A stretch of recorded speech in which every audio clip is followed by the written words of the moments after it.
সেই কি দিবি তো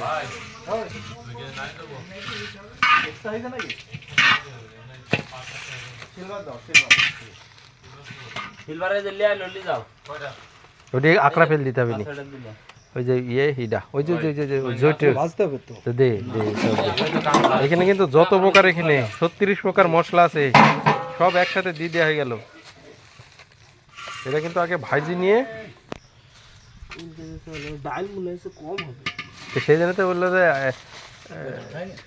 ডাল একটু বেশি দিলে হয়তো আর একটু ফোন দিলি তো হয় 1 মিনিট ফোন দিতে হাফ কেজি ডাল নিয়ে আসো কারো 1 কেজি লাগবে আর এক পর নেস্তে কো লালের সিলভার আছে না লালের কথা তো আপনি বললো ওইদিক তো এক্সট্রা দুটি সিলভার হয়েছে দুটি দিছে এক্সট্রা সিলভার মাংস রান্না করতে হলে যেগুলো লাগবে এই যে মশলা আমরা এখন প্রসেসিং করছি মশলা